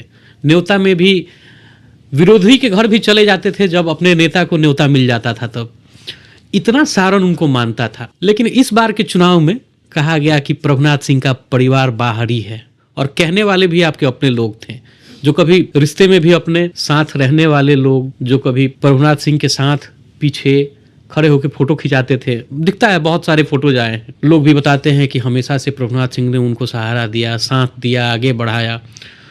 और बहुत ऐसे लोग जिन्होंने कहा कि रणधीर सिंह बाहरी हैं, उस पर क्या सोचते हैं? देखिए, आपके लिए तो बस एक शब्द है बाहरी। मुझे तो चुनाव से पहले, ये जो 2025 का विधानसभा का चुनाव हुआ था, इससे पहले मैं पापा से मिलने हजारीबाग जेल गया था। तो पापा ने मुझे बोला था कि देखा, दीना नहीं खन हमो नहीं खी तब, और चुनाव रणधीर भैया ये लड़ रहे थे माझी से, तो किसी तरह आप लोगों को भैया को सपोर्ट करना है कैसे भी। हमने पापा हमरा के जानी महाराज लोग थी जलालपुर में, हम आज तक जलालपुर गए नहीं की, बोलन कि हम हर घर में बैठल बनी, तो जाके आवाज तो लगाओ। और ये बात बिल्कुल सत्य है कि चुनाव के दौरान जो मैं लोगों से मिला और जो प्रेम, आज भी 13 साल हमारा एक्टिव राजनीति में नहीं थे हम माझी में, और जो वो प्रेम मिला वो अद्भुत था लोगों का। एक पंडित जी के घर में गया हुआ था शाम को 7 बजे, तो पहले तो वो मुझे पहचाने नहीं, तो फिर उनको बताया गया कि ये प्रभुनाथ सिंह के भतीजे हैं। वो रोने लगे और उनका कहना था कि किसी तरह उनको जेल से निकालिए, कि सारण में दूसरा प्रभुनाथ सिंह अब कभी नहीं हो सकता। तो दिखता है कि जिस घर में मेरे पिताजी ने संबंध बनाया है, वो संबंध इस कदर बना था कि आज भी वो घर उनका इंतजार कर रहा है। और बहुत सारे लोग, ये एक दो बार की बात नहीं है, मैं पूरा जलालपुर पैदल घूमा था, और हर गांव में, हर टोला में ऐसे 3-4 घर मिल जाते थे ना, जो भावुक हो जाते थे मेरे पिताजी के नाम, और मुझे कहानियां बताया करते थे कि ऐसे कर दिए, वैसे कर दिए। तो पापा के बाद तब याद आता था कि हाँ, हर घर में आप बैठे हुए हैं, और एक जनरेशन नहीं, कहीं कहीं तो तीसरा जनरेशन, किसी का बाबा साथ में थे और आज उसका पोता भी हमारे साथ में। तो हमने, जो हमारे लोग हैं वो पार्टी में नहीं है, या तो वो प्रभुनाथ सिंह के सपोर्टर हैं और नहीं तो मित्र हैं, भाई हैं, इस तरह से है। पार्टी उनके लिए मैटर नहीं करता है, और वो मुझे चुनाव में दिख गया। बाहरी कहना दिल को बुरा लगा था, अपने लोगों का साथ छोड़ना। देखिए, अपने लोग तो ने बाहरी अंग्रेज कहा, बाहरी कहा, कोई आजादी का लड़ाई लड़ रहा था, बहुत सारी ऐसी बातें सुनी हमने, हम भी चुप थे, क्या बोले ऐसे चीजों पे।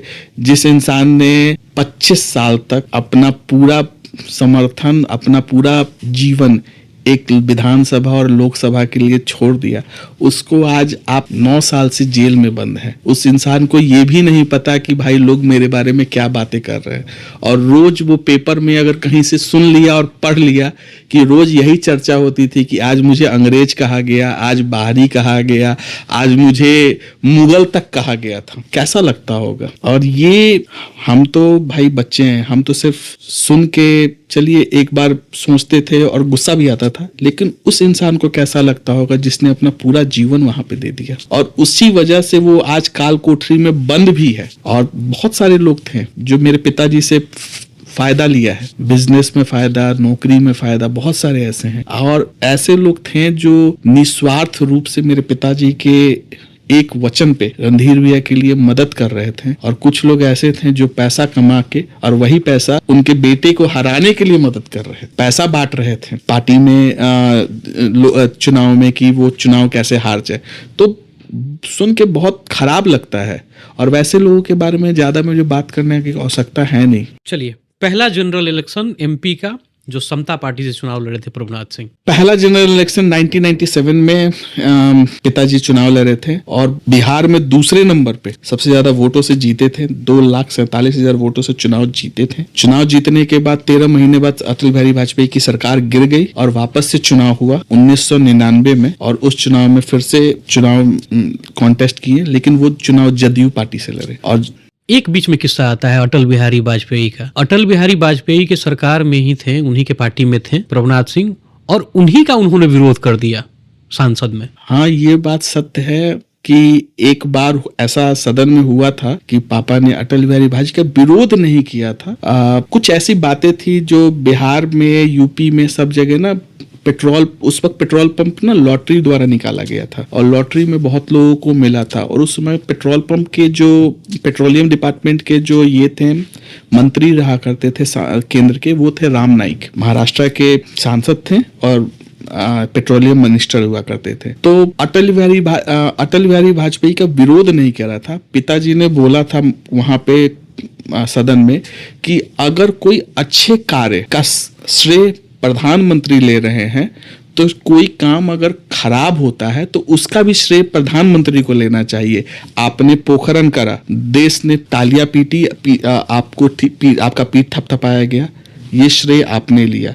तो अगर कोई मुद्दा इससे रिलेटेड है जिससे लोग प्रभावित हुए और कंप्लेन हुआ, सदन में हमला हुआ, मतलब लोगों का विपक्ष द्वारा हमला हुआ, तो इसका भी आप लीजिए भाई श्रेय। आप क्यों एक मिनिस्टर को हटा के बोलिएगा कि भाई इनके वजह से हुआ? तो पापा का कहना था कि इसकी न्यायिक जांच होनी चाहिए, जांच में अगर गलत हो तो फिर उस स्टेट के जो मेन है, हेड थे पेट्रोलियम के, उनको हटाना चाहिए। तो पापा का स्पष्ट ये कहना था, मतलब एक तरह से समर्थन करा था राम नाईक का कि भाई जो भी हुआ है इसमें मंत्री जी की गलती नहीं है ना, मंत्री जी के नीचे के लोगों ने गलती करा है, उसकी सजा मंत्री जी को नहीं देना चाहिए। बस ये एक बात था।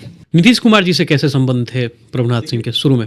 नीतीश कुमार जी के साथ पापा के बहुत अच्छे संबंध रहे हैं, आज से नहीं, शुरू से ही पापा के बहुत अच्छे संबंध रहे हैं। समता पार्टी के बाद जदयू, नीतीश कुमार पापा को बहुत मानते भी थे, और बहुत, मतलब मैं जो बोलूंगा ना उससे ज्यादा पापा की बात को वो मानते ही नहीं थे, पापा की बात को करते भी थे। मुझे याद है 2003 का एक चुनाव था, चुनाव नहीं था, मीटिंग था। उस मीटिंग में सिवान में मीटिंग लगा था, और सिवान मीटिंग में रघुनाथ झा जी ने मीटिंग लगवाया था सिवान में, लेकिन शहाबुद्दीन के कुछ लोगों के बयान से वो मीटिंग वहां पे कैंसिल हो गया। मतलब जदयू का मीटिंग नहीं हो पाया। हाँ, जदयू का मीटिंग सिवान में नहीं हो पाया। तो उस समय नीतीश कुमार जी पापा के पास आनन फानन में उसी दिन उनके पापा के आवास पे गए पटना, और बोले कि बताइए प्रभुनाथ जी, आज हम लोग का वो दिन आ गया है कि हम लोग एगो सिवान में मीटिंग नहीं कर पा रहे हैं, ये पार्टी के लिए अच्छा नहीं है। तो पापा ने फिर बोला कि ठीक है, हम सिवान में एगो मीटिंग अरेंज करते हैं। फिर 3 महीने के अंतरकाल पे जिसको पापा बोलते थे सिवान में मीटिंग करने के लिए, तो वो भाई डर जाता था, शहाबुद्दीन के नाम से डर जाता था कि अगर हम शहाबुद्दीन का विरोध करेंगे तो भाई हमको या तो मार दिया जाएगा या किसी चीज में फंसा दिया जाएगा।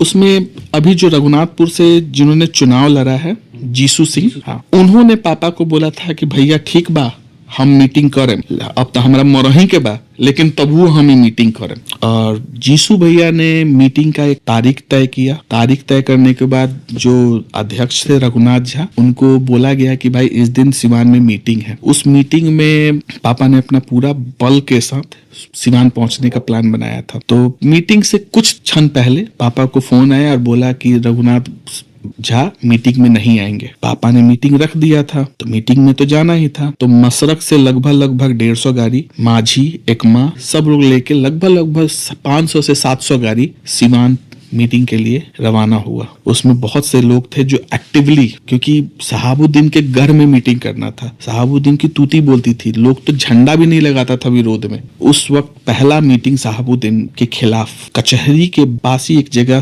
स्थान ये किया गया था, वहीं पे वो मीटिंग था। जैसे पापा लोग सिवान पहुंचा, झमाझम बारिश होने लगा और कचहरी में पूरा भीड़ था। कचहरी के लोग भाग के वो टेंट में आ गए और वो जो 700-800 की संख्या जो पापा लेके गए थे, सिवान का तब तक एक लोग भी नहीं जुटा था उस मीटिंग में। एक जीसू सिंह थे मंच पे और जो कचहरी के आसपास के जो लोग थे ना, वो लोग टेंट में छिपने के लिए हैं। तो लगभग 2500 से 3000 लोग वहां इकट्ठा हो गए। कुछ लोग प्रभुनाथ सिंह का नाम सुन के, मेरे पिताजी का नाम सुन के वहां पे पहुंचे थे।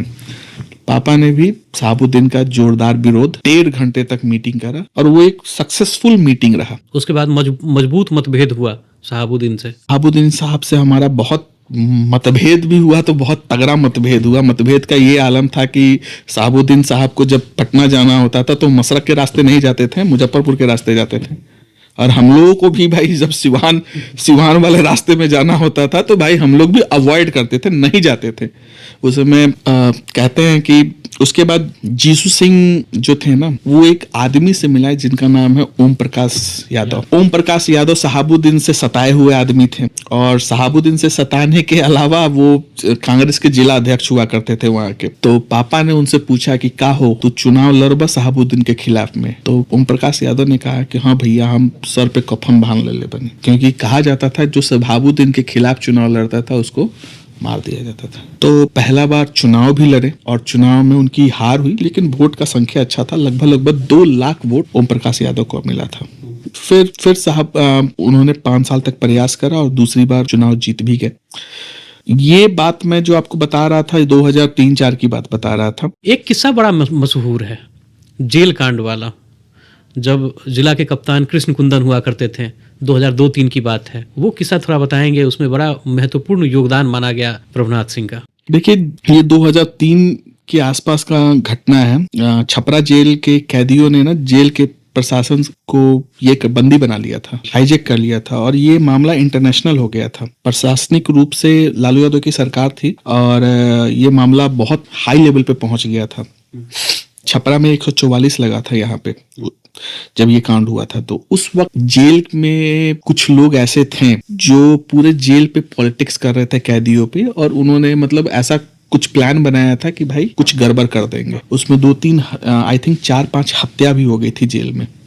तो उस समय कुंदन कृष्ण ने मेरे पिताजी से मदद मांगी थी और उन्होंने बोला था कि आप कहिएगा तो जेल में कुछ शांति हो जाएगा, बन जाएगा। और मेरे पिताजी ने एसपी साहब की बात मानी थी और जेल में निहत्ते, जेल सुपरिटेंडेंट, मेरे पिताजी और जिला के कप्तान गए थे। वहां पे जेल में जो कैदी थे उन लोगों से बकायदा बात करी। बात करने के क्रम में बहुत से लोग ऐसे थे जो मेरे पिताजी की बात मान गए और उन्होंने बकायदा हथियार छोड़ के जेल को फिर से प्रशासन के हवाले कर। 80 से 90% लोग, लगभग 95% लोग। कुछ इक्का दुक्का लोग थे जो ये थे जिसपे जोर जबरदस्त, जब सब चले ही गए तो उनको जोर जबरदस्ती करके प्रशासन ने नॉर्मल कर दिया।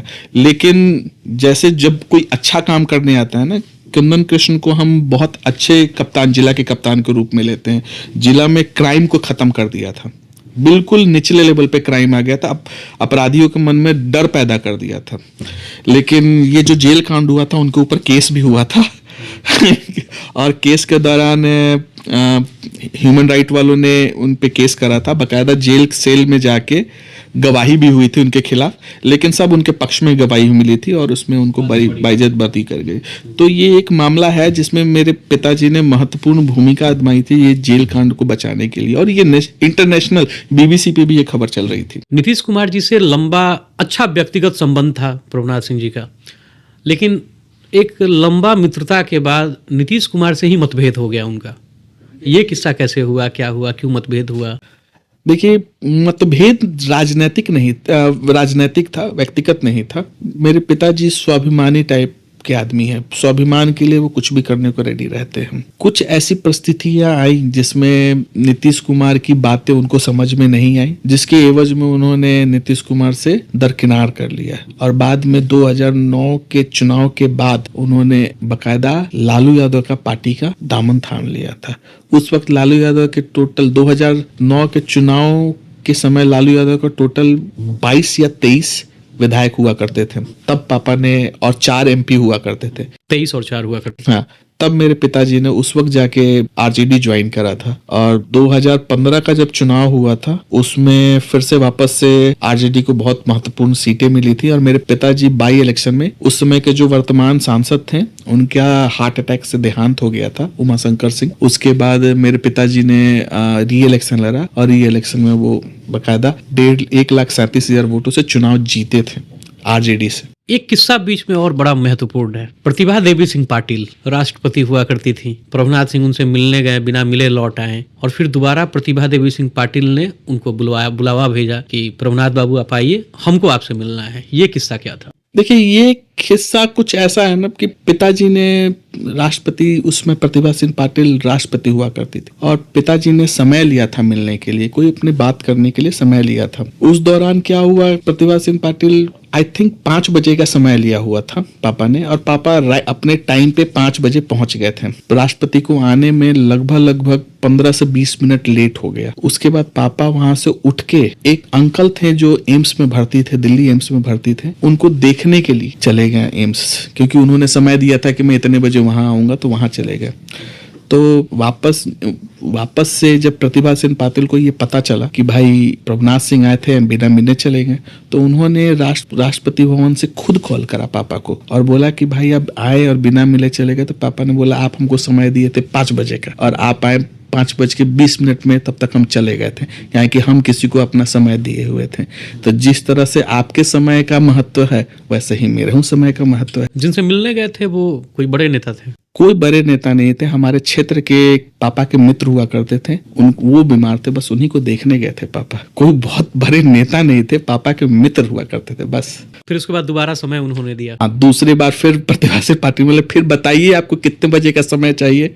तो पापा ने एक अपना निर्धारित समय बताया और एज अ राष्ट्रपति पहले से कोई इंतजार कर रहा हो मिलने वाले का, ये भी बहुत बड़ी बात थी। 10 मिनट पहले से वो इंतजार, जो कहते हैं लोग कि 10 मिनट पहले ही प्रतिभा सिंह पाटिल आके बैठी हुई थी, फिर मेरे पापा प्रवेश किए और मिले। तो पापा अपने निर्धारित समय जो बोले थे 1 बजे, नेट 1 बजे वहां पे पहुंचे थे। एक चीज देखने को मिला है हमेशा कि प्रभुनाथ सिंह का दायरा बिहार को पार कर चुका था। यूपी के नेता, MP के नेता उनके मित्र हुआ करते थे। योगी जी से मित्रता का जो चर्चा है आज तक होता है कि योगी जी के लिए संसद में प्रभुनाथ सिंह साथ आ गए थे, उनके समर्थन में थे। इनकी मित्रता की किस्से बड़े चर्चित हैं, इसके बारे में बताइए। ये मामला आपको 97 या 98 का है। योगी जी को मुलायम सिंह द्वारा बहुत ज्यादा ये किया गया था, उनको सताया गया था और बकायदा ये आप देखते भी होंगे, आजकल तो रील चल रहा है कि उसमें वो पार्लियामेंट में ही रोने लगे थे, योगी जी रोने लगे थे और उस समय पापा ने ही उनके आंसू पोंछे थे और भाई बताए थे, पापा से बात हुई, बातचीत के दौरान योगी जी बताए अपना बात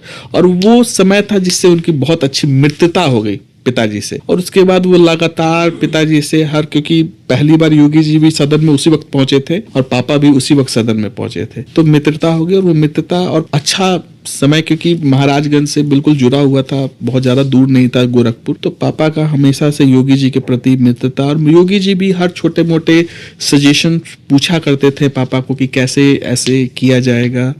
यूपी के नेताओं में भी बड़ा प्रभाव माना जाता था। बिल्कुल, उस समय राजा भैया, बृजभूषण सिंह, धनंजय सिंह, ये सब लोग पापा के अच्छे मित्र हुआ राजा भैया का एक किस्सा है जो एक मेरे भाई साहब हुआ करते थे, गंगोत्री सिंह उनका नाम है, भूमिहारा के। मेंटली वो थोड़ा सा डिस्टर्ब हो गए, हालांकि अभी वो इस दुनिया में नहीं है। बड़े प्रेमी माने जाते थे, प्रभुनाथवादी माने जाते थे। वो मेंटली डिस्टर्ब हो गए थे और वो घर से भटक गए। घर वालों ने लगभग मान लिया था कि उनका देहांत हो चुका है, क्योंकि वो लगभग 8 महीने तक मिले ही नहीं। 8 महीने बाद अचानक से एक खबर आई, अखबार में सब लोगों ने पढ़ा कि प्रभुनाथ सिंह के गांव का युवक राजा भैया के यहाँ मिला।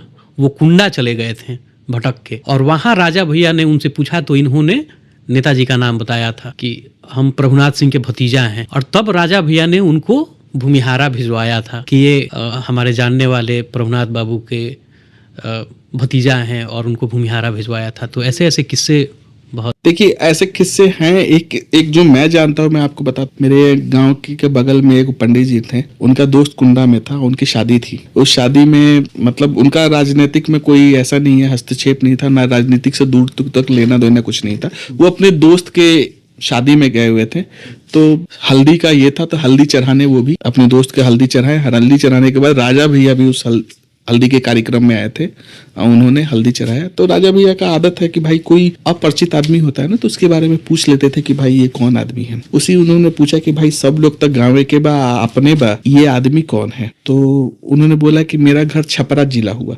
तो राजा भैया ने बड़े मुस्कुराते स्वर में बोला कि छपरा में कहाँ आपका घर है। तो वो बोले कि मसरक के बगल में। अच्छा, हंसे। फिर बोले तो वो खुद से बोल दिए कि हाँ, हम प्रभुनाथ सिंह के तो हमारे घर से संबंध बा। तो राजा भैया बोले कि अच्छा। फिर उन्होंने उस व्यक्ति को, पंडित जी को, अपने घर पे बुलाया, खाना खिलाया और बोला कि भाई सुबह जो बारात चाहिएगा ना, तो हमारे साथ गाड़ी में बैठ के चलिएगा। तो मतलब एक होता है ना कि पापा के नाम का जो उनकी मित्रता थी और उनसे जो लोगों को ये था, अटैचमेंट था, लोग जो मिलते थे वो बहुत इज्जत करते थे। राजनीति में पापा के आज भी बहुत, मैं तो पापा से बात करता रहता हूँ, मुझे बड़ा इंटरेस्ट रहता है कि घर के, मतलब मैं आज से नहीं, बहुत स्टार्टिंग से ही, कि घर के हर चीज के बारे में सुनता था कि पापा कैसे क्या करते थे। तो उसमें से पापा मुझे बताते थे कि मेरा संबंध सबसे बहुत अच्छा था। कुछ ही लोग थे जिससे मेरा संबंध खराब था, वो भी राजनीतिक संबंध खराब था, कोई व्यक्तिगत रूप से खराब नहीं था। और थोड़े से नीतीश कुमार ने एक दो बार बोला भी, बड़े जिद्दी किस्म के आदमी थे। तो वही जिद्दीपन के कारण आज सोचिए हमने बहुत कुछ खोया। पापा चुनाव के बाद भी आप जानते होंगे ऐसे कि ब्रह्मेश्वर मुखिया के बारे में आप जानते हैं, अशोक महतो के बारे में भी आप जानते हैं।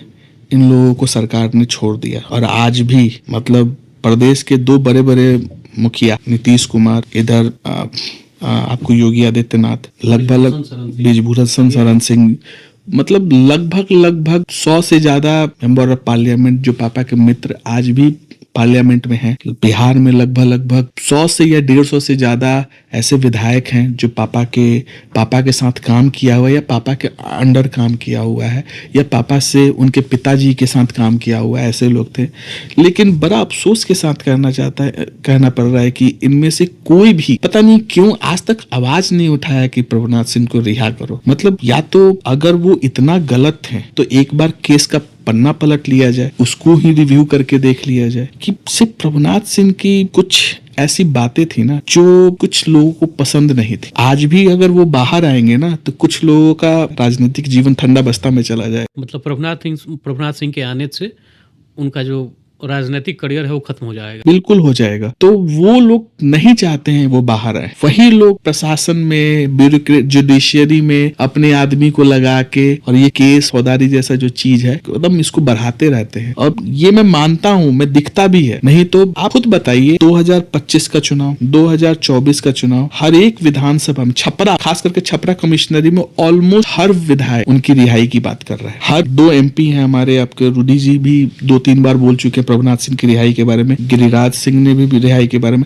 लेकिन ये रिहाई के बारे में बोल रहा है लेकिन इस पे कार्रवाई कोई नहीं कर रहा। यही बोलूंगा ना कि या तो उस नाम का इस्तेमाल किया जा रहा है, उस नाम को सिर्फ इस्तेमाल करके बट चाहते वही है कि वही जेल में बंद रहे, बाहर ना आए। तो मेरा तो भाई इस बार मैंने तो यही सोचा है इस बार कि भाई मैं उन सब लोगों के पास जाऊंगा जो आज विधानसभा में है, लोकसभा में है, जो पापा के मित्र हुआ करते थे। मैं पत्र लेके जाऊंगा और उस पत्र पे उनसे साइन करवा के और मैं राष्ट्रपति के पास वो सारे पत्र भेजूंगा कि अगर वो अपराधी हैं तो उनको जेल में रखा जाए। मैं जुडिशरी का पूरा सम्मान करता हूं, लेकिन अगर वो अपराधी, उनको फंसाया गया है, बस जो केस पढ़ेगा ना तो खुद बोल देगा ये फंसाया गया है। मैं बता रहा हूं कि केस पढ़ने वाले, मैं आपको एक छोटा सा बात बताता हूं। अशोक सिंह हत्याकांड का जो केस था ना, ये एक वकील थे साउथ के, वो जब वो केस स्टडी कर रहे थे ना तो उन्होंने बोला कि अरे इसमें तो कुछ नहीं है, इनको तो फंसाया गया है, कुछ दिन में बाहर आ जाएंगे। लेकिन शायद से उनको वो नहीं पता था कि उनका नाम प्रभुनाथ सिंह। जब उनको ये पता चला कि प्रभुनाथ सिंह बिहार वाले, तो फिर बोले अरे अरे अरे ये तो नाम में ही प्रॉब्लम है, इनके नाम की वजह से ये केस बन गया है। केस कुछ नहीं है, लेकिन फंसाने मतलब होता है ना कि उनका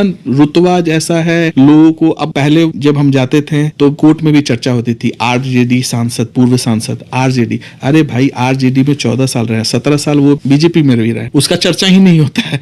आरजेडी आरजेडी, और उस आदमी का व्यक्तिगत चर्चा नहीं होता है, उसके पार्टी का चर्चा हो जाता है। तो हो सकता है कि अब क्या प्रॉब्लम है मुझे समझ में नहीं आ रहा, लेकिन मैं अब मेरा एक मुहिम यही है कि मैं जाऊंगा, लोगों से मिलूंगा, उन लोगों से मिलूंगा जो पापा के मित्र हैं, उनसे हस्ताक्षर अभियान करा के मैं राष्ट्रपति को सबमिट करूंगा और मैं बोलूंगा कि भाई अब इस इंसान को छोड़ दिया जाए। अभिषेक जी, अंतिम सवाल ये आपसे है व्यक्तिगत। एक बेटा भतीजा होने के नाते आप लोगों ने उस समय के संघर्ष में जो अपना बचपन खोया, आपने देखा अपने पिता को, अपने बड़े पिताजी को, माताजी को एक संघर्ष करते हुए और एक मजदूर से भारत के इतने बड़े नेता के रूप में बनते हुए देखना, और फिर जेल में कैद। 100 से ज़्यादा लोग अभी सत्ता में हैं जो उनके साथ रहे, साथ काम किया।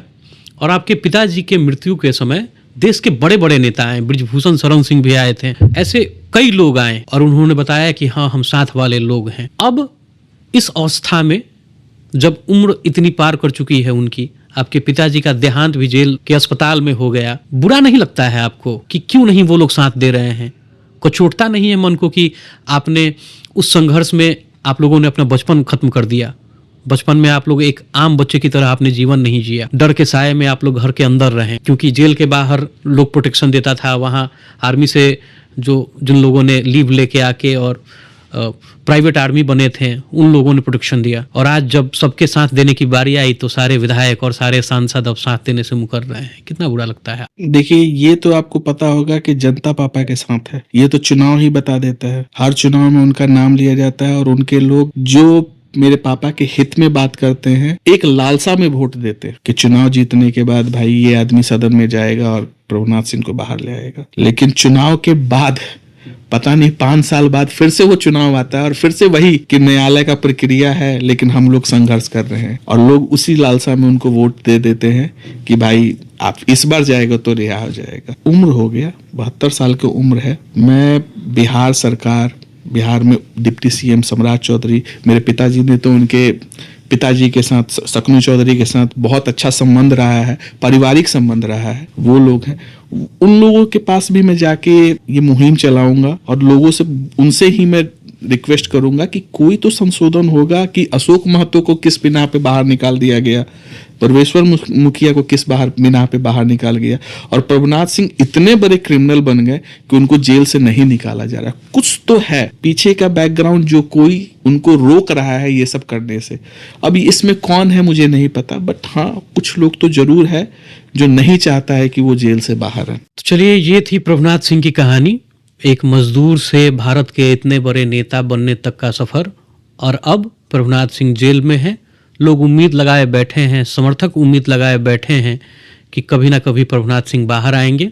वो उनके साथ काम किए हुए मित्र, वो लोग जो अब सत्ता में बड़े बड़े पद पे हैं, जिन्होंने प्रभुनाथ सिंह का नाम इस्तेमाल करके प्रभुनाथ सिंह का नाम लेकर चुनाव लड़ा था और लोगों ने इस उम्मीद में वोट दिया था कि इस व्यक्ति को अगर हम चुन लेते हैं, सदन में भेज देते हैं, तब शायद ये व्यक्ति प्रभुनाथ सिंह के रिहाई के लिए मजबूती से मुहिम छेड़ेगा, मजबूती से आवाज़ उठाएगा, मांग करेगा और सत्ता से सवाल करके, सत्ता से समर्थन मांग के सत्ता को विवश कर देगा कि प्रभुनाथ सिंह बाहर आ जाएं, अपने लोगों के बीच आ जाएं और उस संघर्ष के कीमत अब चुकाई जाए एक सुखमय जिंदगी जीकर। इस पे आपके क्या विचार हैं? आप अपने विचार कमेंट बॉक्स में लिखिएगा, हमें आपके विचार की प्रतीक्षा रहेगी। मेरा नाम ऋषभ है, आप बिहारी पल्सर देख रहे थे। बहुत बहुत धन्यवाद।